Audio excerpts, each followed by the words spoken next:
pass is intercepted.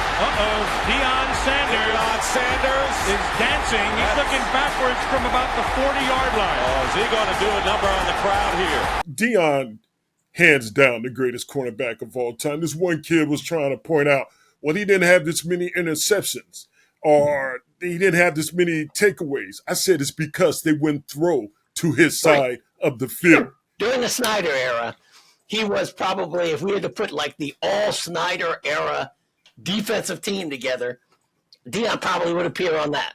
And that was a down year for him.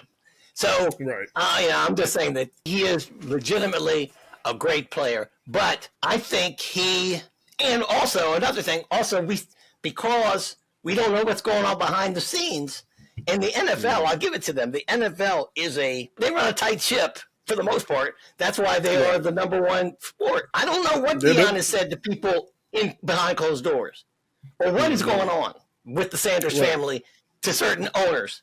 You know what I mean? If you say something to the wrong owner in the NFL, your ass out. It's just not going to work. It's not going to work. If you curse out the Maras, you're going to probably, I'm not saying Deion did that, but I'm just saying that there's certain things. And so I don't know what's going on. Right. But you said it, though.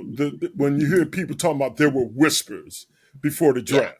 You know what I mean? Or is that gentleman's agreement in place? This is the NFL saying, we need to teach him a lesson. He don't quite understand how we roll. And see, part of the other issue is that there's no other game other than the NFL. The CFL don't even compare. I mean, the reality is you got a lot of millions in the NBA, but you can make a lot of money in China and in Europe playing basketball. The NBA is still supreme, but you can still make millions over there. But the NFL is like, no, we the only game in town. So if you want to play in this league, you got to play by our rules. So they probably did all agree, make sure we don't draft them in the first 3 rounds on the first day. Then, let's keep them waiting. Once the 5th round comes around, if somebody wants to draft them, go ahead. But once again, those are all theories. We don't know for sure, but when you look at the history of this country, then you have to admit that maybe, just maybe that was the case. There are black quarterbacks that have been selected in the first round that don't even come close to what I think shedeur's potential is, or going into it. I mean, there's some guys who are big, but they will draft them because they're big and strong. I'm talking about like Dante Culpepper, or what's my man who got drafted by the Raiders, number 1?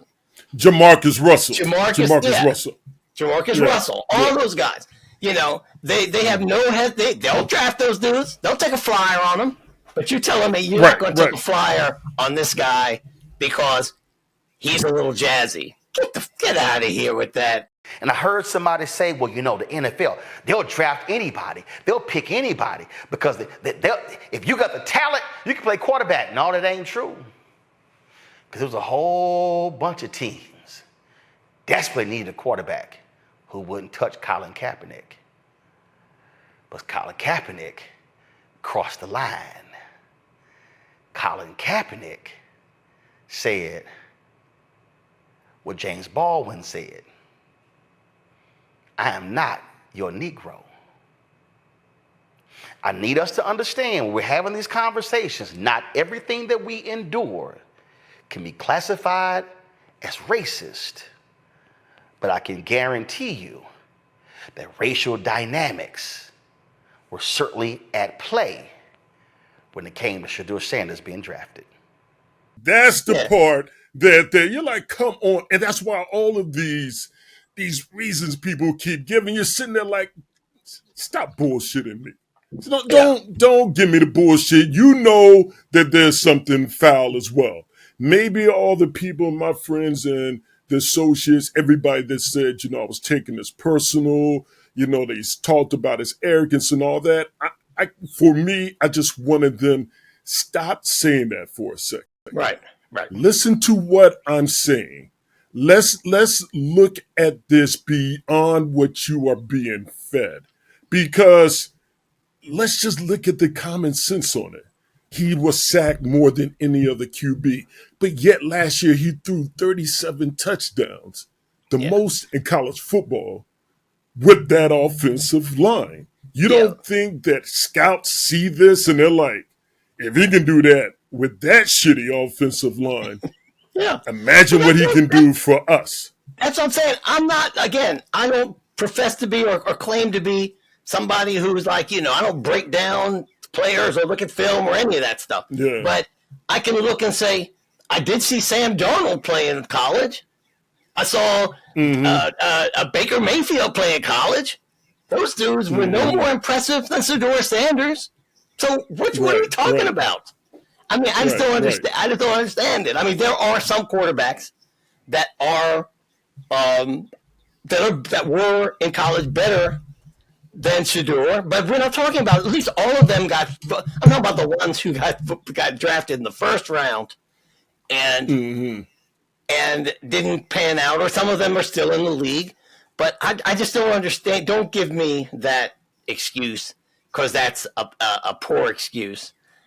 Because it's not true. It's not true. But what I find very suspect, interesting, is that some of those narratives or some of those stories are being repeated. I won't say that that's their opinions, but they're being repeated by people like Adam Schefter and people who are supposedly these pundits that they put on ESPN and on Fox Sports and all that type of stuff. They got to get paid, and they're also given marching orders. Yeah, they have partnership agreements with the league, and there's certain things that they can't say. I get that, but I would rather them just not say it than to say it when it's just not true. Or if they have to report it because that's what they were told by their source, at least say, but I find that interesting. I like that. I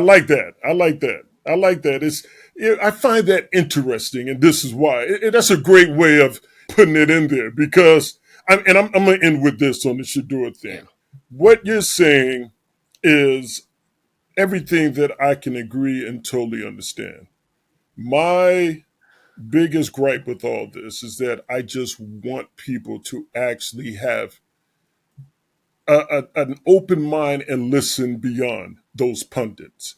This whole thing of just judging somebody based on arrogance and confidence and things that just aren't true.